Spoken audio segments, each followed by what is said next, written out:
नमस्कार दोस्तों। आइए जानते हैं आज मध्य प्रदेश की बड़ी खबरें। आज की पहली खबर है कि उमा भारती ने की व्यापम घोटाले में सीबीआई जांच की मांग।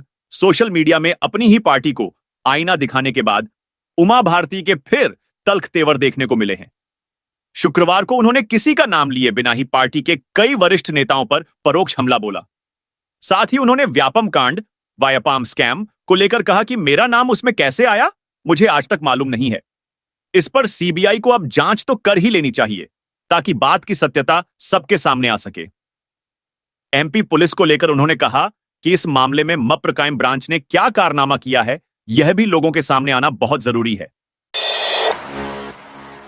अब सुबह 10 बजे से शाम 6 बजे तक बैठेंगे तहसीलदार और नायब तहसीलदार। वीआईपी दौरे और लॉ एंड ऑर्डर के चलते प्रभावित होने वाले राजस्व प्रकरणों की समस्या को हल करने के लिए जिले में नई पहल की गई है। कलेक्टर दीपक सक्सेना ने जिले में राजस्व अधिकारियों का नया सेटअप तैयार किया गया है। अब राजस्व न्यायालय का कामकाज संभालने वाले अधिकारियों को वीआईपी दौरे और लॉ एंड ऑर्डर की जिम्मेदारी से मुक्त कर दिया गया है। अब अदालती काम में लगाए गए तहसीलदार और नायब तहसीलदार केवल अदालत का काम ही देखेंगे। वे सुबह 10 बजे से शाम 6 बजे तक तहसीलों में बैठकर राजस्व प्रकरणों का निपटारा करेंगे। हरदा लाठीचार्ज को लेकर करणी सेना का उग्र प्रदर्शन। करणी सेना सैकड़ों की संख्या में इकट्ठा होकर उज्जैन के दशहरा मैदान से रैली निकाली और प्रशासनिक कार्यालय पर प्रदर्शन किया। संगठन के आक्रोश को देखते हुए पुलिस फोर्स की तैनाती कोठी रोड क्षेत्र सहित कलेक्टर कार्यालय के बाहर कर दी गई। इस दौरान कार्यकर्ताओं ने नारेबाजी कर पिछले दिनों हरदा में संगठन प्रमुख जीवन सिंह शेरपुर और कार्यकर्ताओं पर हुए लाठीचार्ज का विरोध जताते हुए लोकतांत्रिक अधिकारों का हनन बताया। कार्यकर्ताओं ने एक साथ होकर कलेक्टर को सीएम के नाम ज्ञापन सौंपा। नागचंद्रेश्वर मंदिर के खुलने और बंद होने की टाइमिंग जारी। उज्जैन में श्रावण मास के पावन अवसर पर आगामी मंगलवार 29 जुलाई को नागपंचमी पर्व के उपलक्ष्य में श्री महाकालेश्वर मंदिर के मुख्य शिखर में विराजमान नागचंद्रेश्वर मंदिर के पट खुलेंगे। दर्शन का सिलसिला 28 जुलाई की रात 12 बजे शुरू होकर अगले दिन 29 जुलाई की रात 12 बजे खत्म होगा। इस विशेष दिन पर लाखों श्रद्धालुओं के आने का अनुमान लगाया जा रहा है। वर्ष में केवल एक दिन के लिए दर्शनार्थ खुलने वाले भगवान श्री नागचंद्रेश्वर मंदिर के दर्शन का सौभाग्य सभी प्राप्त हो, इसके लिए अधिकारियों ने शुक्रवार को बैठक बुलाई। जिला और मंदिर प्रशासन के अनुसार 28 जुलाई की रात 12 बजे से 29 जुलाई की रात 12 बजे तक मंदिर के पट आम श्रद्धालुओं के लिए खुले रहेंगे। स्कूलों में प्रतिबंधित होंगे ई रिक्शा। राजधानी की ट्रैफिक व्यवस्था सुधारने के लिए शुक्रवार को नए कंट्रोल रूम में बैठक हुई। बैठक शुरू होते ही सांसद ने पीडब्ल्यूडी के ईएचएस जायसवाल से पूछा कि शहर की सड़कों के लेफ्ट टर्न में सुधार किया जाना है, इसका वर्किंग प्लान कहां है। इसके जवाब में अफसर ने कहा कि वे प्लान लाना भूल गए हैं। इस पर सांसद और कलेक्टर दोनों ने अफसर को फटकार लगाई। ताकीद किया कि जब भी बैठक में आए प्लानिंग लेकर आए। बैठक में ई रिक्शा के संचालन को लेकर चर्चा शुरू हुई। कलेक्टर ने कहा कि स्कूलों में इसे पूरी तरह से प्रतिबंधित कर रहे हैं। ग्वालियर में कांवड़ियों के लिए 21 सहायता केंद्र। ग्वालियर में श्रावण मास के दौरान कांवड़ यात्रियों की सुविधा के लिए विशेष व्यवस्था की जा रही है। कलेक्टर रुचिका चौहान ने गूगल मीट के माध्यम से इस संबंध में महत्वपूर्ण निर्देश दिए। जिले में कुल 21 सहायता केंद्र स्थापित किए जा रहे हैं, जिससे कांवड़ भरकर लाने वाले श्रद्धालुओं को कोई परेशानी न हो। साथ ही इस दौरान हाईवे पर ट्रैफिक पुलिस तैनात रहकर यातायात के प्रबंध करेगी। इंदौर में जेट डिजाइन वाला ब्रिज देखने पहुंचे मंत्री विजय वर्गीय। इंदौर में बन रहे जेट डिजाइन वाले ओवरब्रिज का जायजा लेने शुक्रवार को मंत्री कैलाश विजयवर्गीय मौके पर पहुंचे। उनके साथ पीडब्ल्यूडी और आईआईटी इंदौर के प्रोफेसर डिजाइन एक्सपर्ट मौजूद थे। मंत्री ने डिजाइन को मौके से मिलान किया तो उसमें 2 जगह 90 डिग्री के मोड़ बन रहे हैं, जिन पर बड़े वाहन मुड़ ही नहीं पाएंगे।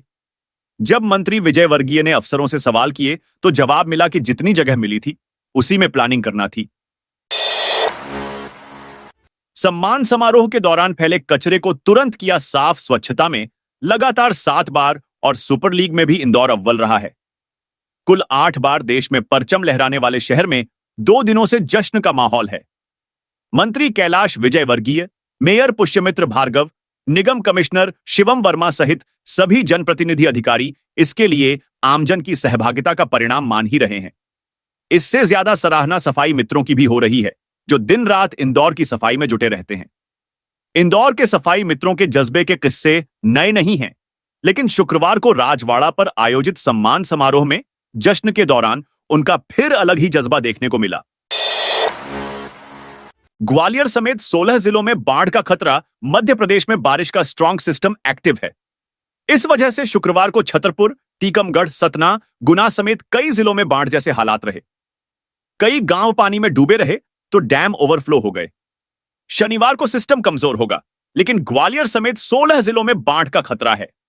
शिवपुरी में आज भी स्कूलों की छुट्टी रहेगी। जिन जिलों में बाढ़ का खतरा है उनमें ग्वालियर, छतरपुर, दमोह, कटनी, पन्ना, सागर, सतना, टीकमगढ़, अशोकनगर, दतिया, गुना, मुरैना, राजगढ़, श्योपुर, शिवपुरी और विदिशा जिले शामिल हैं। यहां शुक्रवार को भारी बारिश का दौर चला। वहीं शनिवार को 14 जिलों में भारी बारिश का अलर्ट है। इनमें ग्वालियर, मुरैना, श्योपुर, नीमच, मंदसौर, रतलाम, जाबुआ, आगरमालवा, राजगढ़, मऊगंज, सीधी, सिंगरौली, डिंडौरी और अनूपपुर शामिल हैं। अगले 24 घंटे में यहां 4.5 इंच तक पानी गिर सकता है। नेहरू स्टेडियम में 1 माह से खेल गतिविधियां बंद। रतलाम के नेहरू स्टेडियम में 27 जून को हुए इंडस्ट्रीज कॉन्क्लेव के बाद से मैदान की हालत बेहद खराब है। स्टेडियम में डाली गई मुर्रम अब तक नहीं हटाई गई है। इससे खिलाड़ी मैदान में अभ्यास नहीं कर पा रहे हैं। पिछले 1 महीने से सभी खेल गतिविधियां बंद हैं। इसको लेकर खेल संगठनों में नाराजगी है। स्टेडियम की दशा सुधारने और भविष्य में इसे खेल के अलावा किसी अन्य आयोजन के लिए उपयोग न करने की मांग को लेकर जिला खेल संघ ने नगर निगम के प्रभारी आयुक्त अनिल भाना को ज्ञापन सौंपा। भोपाल से बड़ी खबर, अब रामबाग कहलाएगा। अशोका गार्डन मध्य प्रदेश की राजधानी भोपाल। शहर के प्रमुख जगहों के नाम बदलकर शहर सरकार शुद्धिकरण अभियान चला रही है। दावा किया जा रहा है कि अब गुलामी और विदेशी आक्राताओं के नाम से नहीं, बल्कि भोपाल की पहचान भारतीय संस्कृति के नामों से होगी। इसी के चलते नगर निगम द्वारा हमीदिया कॉलेज, हमीदिया अस्पताल, हबीबगंज के साथ साथ शहर के कई प्रमुख इलाकों के नाम बदलने के लिए शासन से मांग की है। इसी के तहत मेयर इन काउंसिल MIC ने शहर के बड़े और प्रमुख इलाके में शामिल अशोका गार्डन का नाम बदल भी दिया है। इस इलाकों को अब रामबाग नाम से जाना जाएगा। मीडिया से बातचीत के दौरान नगर निगम अध्यक्ष किशन सूर्यवंशी ने कहा कि गुलामी और विदेशी आक्रांताओं के नामों को बदलना जरूरी है। भारतीय संस्कृति के नामों से भोपाल को राजा भोजपाल की पहचान मिले। कई सड़कों और संस्थानों के नाम बदलने के लिए शासन को पत्र लिखा गया है। बीजेपी समर्थक गुटों के बीच हाथापाई।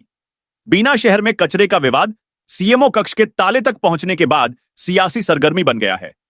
शुक्रवार को यह विवाद उस वक्त गर्मा गया जब भाजपा समर्थित विधायक निर्मला सप्रे और नपा अध्यक्ष लता सकवार, पार्षदों के समर्थक एक दूसरे के सामने आ गए। नारेबाजी से बढ़ते हुए बात हाथापाई तक पहुंच गई। धक्का मुक्की के बीच पुलिस को आना पड़ा। इधर CMO ने विरोध जताते हुए अपने साथ नपा कर्मचारियों को लेकर पैदल थाने पहुंच गए। इस दौरान एक कर्मचारी ने भाजपा के खिलाफ नारेबाजी से बात और बिगड़ गई। इस मामले में नपा अध्यक्ष ने CMO पर आरोप लगाते हुए कहा कि कई बार सफाई के लिए कहा था, लेकिन उन्होंने सुना नहीं और कभी वार्ड में नहीं गए। लोग पार्षदों के घर कचरा फेंक रहे थे। CMO को यहां से हटाया जाना चाहिए। 3 तहसीलों से होकर गुजरेगा रिंग रोड। रक्षाबंधन से पहले पश्चिमी रिंग रोड के जमीन मालिकों के खाते में मुआवजा राशि जमा करने की प्रक्रिया तेज हो गई है। भू अर्जन अधिकारी ने जमीन मालिकों के नाम और खाता नंबरों की सूची आगे बढ़ा दी है। 3 लेयर प्रक्रिया के पहले चरण का काम पूरा हो गया है। बाकी दोनों लेयर में ऑनलाइन जांच होगी। इसके बाद ऑनलाइन राशि खाते में जमा होगी। National highway authority of India NHAI Indore में 64 किलोमीटर लंबा और 80 मीटर चौड़ा पश्चिमी रिंग रोड बनाने जा रहा है, जो NH 52 में नेट्रेक्स के पास से शुरू होकर शिप्रा नदी के नजदीक खत्म होगा। भोपाल में बनेगा 200 करोड़ से तैयार होगा स्पोर्ट्स कॉम्प्लेक्स। झीलों की नगरी बड़ी तेजी के साथ खेल नगरी बनने की ओर अग्रसर है। देश भर में हॉकी नर्सरी के रूप में मशहूर भोपाल आने वाले दिनों आउटडोर और इंडोर गेम्स का बड़ा हब बनेगा। शहर में कई स्पोर्ट्स कॉम्प्लेक्स बन रहे हैं। मप्र हाउसिंग बोर्ड ने भी हाल में अयोध्या नगर में 17 एकड़ में स्पोर्ट्स कॉम्प्लेक्स के प्रोजेक्ट को मंजूरी मिली है। यहां क्रिकेट मैदान, स्विमिंग पूल, बैडमिंटन कोर्ट आदि की सुविधाएं होंगी। अयोध्या नगर का स्पोर्ट्स कॉम्प्लेक्स करीब 200 करोड़ रुपए में बनेगा। यहां badminton, basketball, volleyball, table tennis के अलावा फुटबॉल, हॉकी, क्रिकेट और एथलेटिक्स ट्रैक होगा। 7वें वेतनमान को लेकर बड़ी खबर। एमपी हाईकोर्ट ने राज्य सरकार को कहा है कि अनुदान प्राप्त महाविद्यालयों के प्राध्यापकों को भी 7वें वेतन आयोग का लाभ प्रदान किया जाए। जस्टिस विवेक जैन की सिंगल बेंच ने कहा कि 31 मार्च 2000 के पहले नियुक्त प्राध्यापकों को 1 जनवरी 2016 से प्रभावी 7वें वेतनमान के अनुसार वेतन व अन्य लाभ प्रदान किए जाएं। आगामी 4 माह के भीतर याचिकाकर्ताओं को 25% एरियर का भुगतान किया जाए। साथ ही सेवानिवृत्त प्राध्यापकों को शेष एरियर का भुगतान आगामी 9 माह के भीतर किया जाए। खंडवा नगर निगम कार्यालय बनेगा।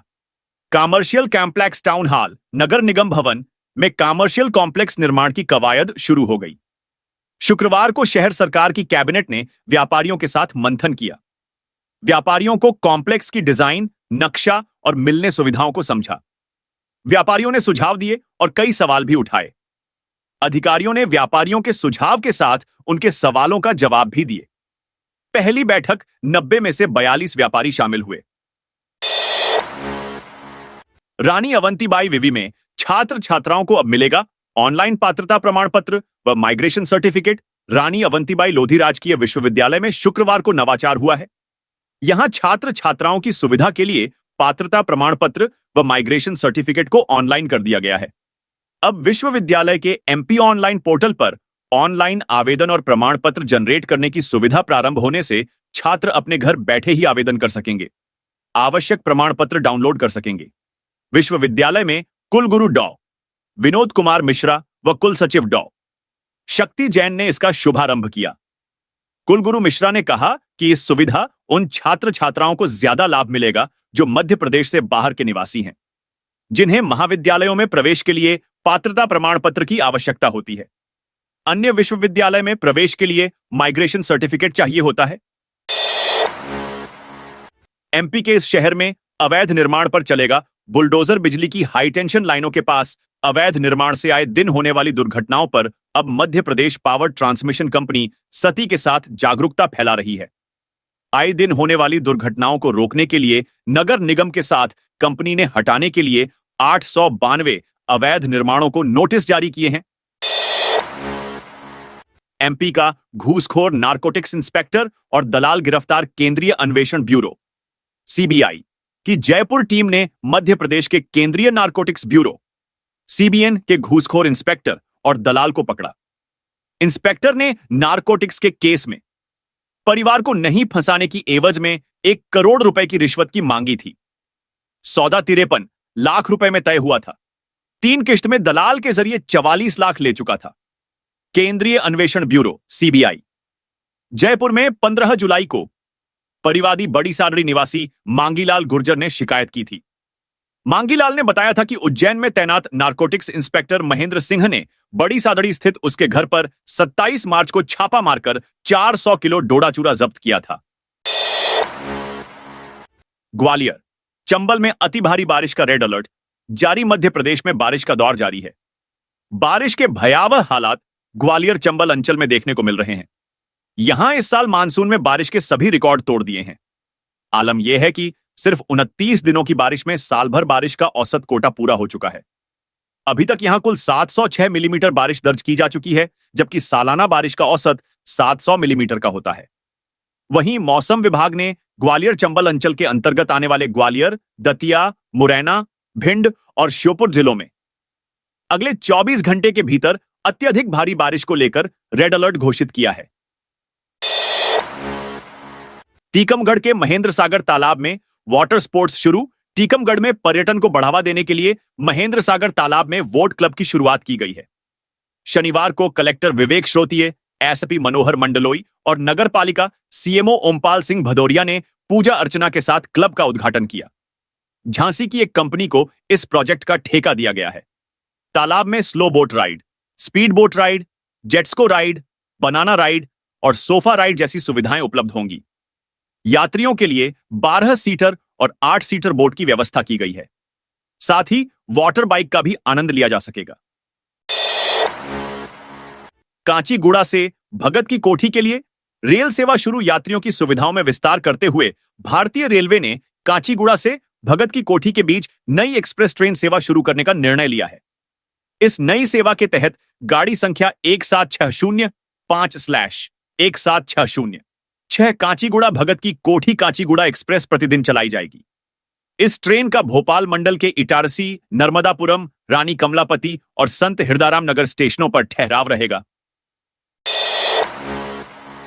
इंदौर शहर कांग्रेस ने किया यातायात मुख्यालय का घेराव। इंदौर शहर की बिगड़ती यातायात व्यवस्था और रोज लगने वाले जाम को लेकर शहर कांग्रेस कमेटी ने यातायात मुख्यालय का घेराव किया। यहां मुख्यमंत्री डॉ मोहन यादव के नाम झापन सौंपकर शहर में 10 नए यातायात थाने खोलने और पुलिस की यातायात इकाई में बल बढ़ाने की मांग की है। शहर कांग्रेस कमेटी के कार्यवाहक अध्यक्ष देवेंद्र यादव ने कहा कि 10 नए यातायात थाने खोलने के साथ 2000 से अधिक पुलिस बल की नियुक्ति शीघ्र की जाए, जिससे बदहाल यातायात व्यवस्था में जल्द से जल्द सुधार लाया जा सके। उन्होंने कहा जो बल है वह भी यहां आने वाले वीआईपी की सेवा में लगा रहता है। उमरिया के 849 स्कूलों में से 389 के शौचालय खराब। उमरिया जिले में नए शैक्षणिक सत्र की शुरुआत के साथ स्कूलों में बुनियादी सुविधाओं की कमी सामने आई है। जिले के 849 प्राथमिक और माध्यमिक विद्यालयों में से 389 शौचालय क्षतिग्रस्त हैं। 849 स्कूलों में लगभग 68,000 विद्यार्थी पढ़ने जाते हैं। करकेली, मानपुर और पाली क्षेत्र के कई स्कूल बांधवगढ़ वन क्षेत्र की सीमा से जुड़े हैं। वन्य प्राणियों की आवाजाही और बारिश के मौसम में जहरीले जीव जंतुओं की मौजूदगी के कारण बच्चों के लिए बाहर जाना जोखिम भरा है। जिला प्रशासन ने 389 शौचालयों की मरम्मत के लिए राशि स्वीकृत कर दी है, लेकिन 15 दिन बीत जाने के बाद भी काम शुरू नहीं हुआ है। जिला अस्पताल में अतिक्रमण हटाने पर विवाद। शाजापुर जिला अस्पताल में स्थित हनुमान मंदिर के पास अतिक्रमण हटाने को लेकर तहसीलदार और डॉक्टरों के बीच विवाद हो गया। चिकित्सकों ने अस्पताल में मरीजों का इलाज करना बंद कर दिया है। डॉक्टर्स का कहना है कि जब तक तहसीलदार पर कानूनी कार्रवाई नहीं होती तब तक वह ओपीडी सेवाएं बंद रखेंगे। शनिवार सुबह तहसीलदार सुनील पाटिल अतिक्रमण हटाने पहुंचे थे। सिविल सर्जन डॉ बीएस मैना के नहीं आने पर उन्होंने नाराजगी जताई। नगर निगम कार्यालय की जगह सेंट्रल मॉल बनाने का प्रस्ताव। खंडवा शहर के बीचों बीच स्थित नगर निगम कार्यालय भवन की जगह अब सेंट्रल मॉल बनने की तैयारी शुरू हो गई है। नगर निगम का नया कार्यालय सिविल लाइन क्षेत्र में बन रहा है। ऐसे में पुराने भवन की जगह आधुनिक मॉल बनाने का प्रस्ताव तैयार किया गया है। मॉल के 3D मॉडल के साथ प्रारंभिक प्लान भी सार्वजनिक कर दिया गया है। नगर निगम परिसर में पहले से दुकानदारों द्वारा चल रहे व्यापार को ध्यान में रखते हुए उनसे बातचीत की जा चुकी है। नगर निगम का कहना है कि सभी निर्णय व्यापारियों की सहमति के बाद ही लिए जाएंगे। महापौर अमृता यादव ने कहा, यह फिलहाल एक प्रस्ताव है, कोई अंतिम निर्णय नहीं लिया गया है। व्यापारियों के हित सबसे पहले देखे जाएंगे। कई चरणों की बैठक के बाद ही अंतिम निर्णय होगा। मछली पकड़ने पर रोक। हो रहा अवैध शिकार। सीहोर जिले में 16 जून से 15 अगस्त तक क्लोज सीजन घोषित किया गया है। इसके बावजूद नदियों और तालाबों में खुलेआम मछली पकड़ी जा रही है। कलेक्टर बालागुरु के द्वारा आदेश जारी कर स्पष्ट किया गया था कि वर्षा ऋतु में मछलियों के प्रजनन काल के दौरान मत्स्याखेट पूरी तरह प्रतिबंधित रहेगा। क्लोज सीजन के तहत मछली पकड़ना, विक्रय और परिवहन तीनों पर पूरी तरह रोक है, लेकिन जिले में इसका पालन नहीं हो रहा है। अब तक सिर्फ एक दिन सोमवार को मत्स्य विभाग ने मछली बाजार में कार्रवाई की। सहायक संचालक मत्स्योद्योग प्रशांत हर्ष के मार्गदर्शन में गठित संयुक्त दल ने 45 किलोग्राम मछली जब्त कर नीलाम की थी। असीरगढ़ किला विश्व धरोहर में शामिल करने की मांग। बुरहानपुर जिले की सांस्कृतिक और पर्यटन धरोहरों को राष्ट्रीय व अंतर्राष्ट्रीय पहचान दिलाने के लिए बुरहानपुर विधायक अर्चना चिटनिस ने शुक्रवार शाम नई दिल्ली में केंद्रीय संस्कृति व पर्यटन मंत्री गजेंद्र सिंह शेखावत से मुलाकात की। इस दौरान उन्होंने बुरहानपुर में पर्यटन और संस्कृति से जुड़े प्रमुख कार्यों व संभावनाओं को लेकर कई महत्वपूर्ण मांगें रखीं। चिटनिस ने मांग की कि ऐतिहासिक और पुरातात्विक दृष्टि से अत्यंत महत्वपूर्ण असीरगढ़ किले को यूनेस्को की विश्व धरोहर की सूची में शामिल करने के लिए भारतीय पुरातत्व सर्वेक्षण को निर्देशित किया जाए। उन्होंने बताया कि यह किला महाभारत कालीन ऐतिहासिकता से जुड़ा है और इसे भारत का दक्षिण द्वार भी कहा जाता है। नेपा मिल कर्मचारियों को 7 माह से नहीं मिला वेतन। बुरहानपुर जिले में एशिया की पहली अखबारी कागज मिल नेपा लिमिटेड के श्रमिकों की हालत बदतर होती जा रही है। पिछले 7 माह से वेतन नहीं मिलने के चलते शुक्रवार को नेपा मिल श्रमिक संघ ने खंडवा सांसद ज्ञानेश्वर पाटिल को ज्ञापन सौंपा। ज्ञापन में श्रमिक संघ ने मांग की कि मिल के पुनरुद्धार और विकास योजना आरएमडीपी के तहत केंद्र सरकार द्वारा स्वीकृत 33.56 करोड़ की वेतन सहायता राशि जल्द से जल्द उपलब्ध कराई जाए। आवेदन से पहले नियम व सिलेबस बदला। 13,000 पदों के लिए कर्मचारी चयन मंडल ईएसपी की ओर से आयोजित शिक्षक वर्ग 3 भर्ती परीक्षा विवादों में आ गई है। आवेदन से पहले ईएसबी ने सिलेबस और पात्रता शर्तों में 3 बड़े बदलाव कर दिए हैं। इससे हजारों अभ्यर्थियों पर अयोग्य होने का खतरा मंडरा रहा है। पहला बदलाव पात्रता को लेकर भर्ती में स्पष्ट किया गया है कि 1 अगस्त तक शैक्षणिक योग्यता पूरी होना जरूरी है। यानी जिन अभ्यर्थियों का डीएड या बीएड फाइनल ईयर चल रहा है और परिणाम नहीं आया है, वे परीक्षा फॉर्म नहीं भर पाएंगे। खरगोन में 10 सरकारी अस्पतालों को मिले डेड बॉडी फ्रीजर।